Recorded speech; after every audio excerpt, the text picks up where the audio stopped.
안녕하세요. 맘독에 좀 아는 언니, 지민 언니입니다. 언니가 어렸을 때는 드라마에 이런 장면 정말 많았었거든요. 혹시 여러분들도 이 그림에 공감하시나요? 예전에는 아이들이 입으로 오줌을 싸면 엄마분들이 아기에게 창피를 주면 자연스럽게 오줌 싸는 건 없어진다라고 생각했었습니다. 하지만 요즘엔 소아야노증이라고 해서 아이들의 반중 실수에 조금 더 관심을 가지고 있습니다. 소아야노증은요, 만 5세가 지나도 밤중에 이불에 실수를 하는 일이 일주일에 2회 이상, 적어도 3개월 이상 지속되었을 때 소아야노증이라고 합니다. 질병이라기보다는요, 소변을 조절하는 기능이 조금 더딘 현상인데요. 연구 결과들을 보면 만 3세 이전에 억지로 아이의 배변 훈련을 빨리 시작했을 때 야뇨증에 걸릴 확률이 더 높다고 하네요. 그럼 야뇨증의 원인과 이 증상에 대한 해결 방법에 대해서 알려드리겠습니다. 야뇨증의 첫 번째 원인은 호르몬의 문제입니다. 항이뇨 호르몬이라고 해서 이뇨를 억제하는 호르몬이 있는데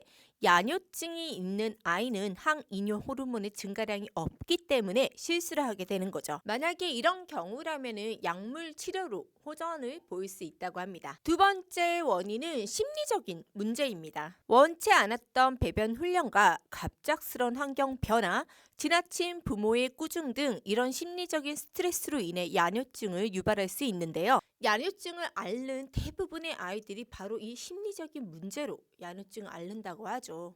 자, 세 번째 원인은 유전적인 영향입니다.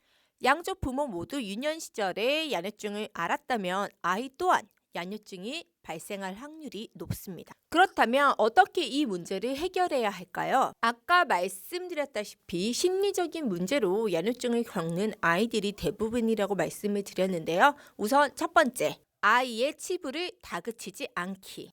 아이를 다그치면 아이는 더욱더 위축될 수 있습니다. 두 번째, 잠들기 전 이노작용을 하는 음식 먹지 않기. 콜라, 우유, 코코아, 아이스크림 등 이뇨작용을 하는 음식은 먹지 않는 것이 좋습니다. 또한 취침 2-3시간 전에는 수분이 많은 과일이나 음료 등을 먹이지 않도록 합니다. 자, 세 번째, 잠든 아이를 깨워서 소변 보지 않게 하기. 아이가 실수를 하니까 잠든 아이를 중간중간 깨워서 소변을 보게 하는 경우가 있는데요. 이렇게 하는 건 오히려 방광 조절 능력을 잃어서 치료에 전혀 도움이 되지 않는다고 합니다. 아이가 자다가 소변이 꽉 차서 본인이 스스로 화장실에 가게 하는 경험을 느끼게 해주는 게 좋거든요. 잠자기 전에 소변을 볼 수 있도록 해주세요. 이렇게 행동요법만으로 야뇨증을 치료할 수 있지만 만약에 호전을 보이지 않는다면 병원에 가보셔야 합니다. 엄마들이 많이들 고민을 하시죠. 대부분 성장하면 없어진다고 자연스레 없어진다고 하는데 꼭 치료를 해야 하나? 하지만 이런 야뇨증 증상 때문에 아이의 자존감이 낮아지고 정신적인 문제까지 생길 수 있다고 합니다. 따라서 아이가 야뇨증 때문에 너무 스트레스를 받는다면 병원에서 치료를 받아보시는 게 좋은데요. 병원에서는 대개 야뇨 경보기 치료와 약물 치료를 실시합니다. 야뇨 경보기는 팬티에 센서를 부착해서 아이가 오줌을 싸면 이렇게 진동으로 울리는 방식입니다. 아이가 소변을 싼 직후 지속적으로 일어나게 해서 이제 결국에는 아이가 방광에 오줌이 가득 찬 느낌을 알도록 하는 것인데요. 이런 상황이 반복되면 아이가 밤에 자다가도 소변이 마려울 때, 가득 찼을 때 스스로 일어나서 소변을 보게 된다고 하네요. 약물 치료는 밤에 생성되는 소변의 양을 줄여주는 치료법인데요. 병원에 가시면 둘 중에 맞는 방법을 권유해 주실 거예요.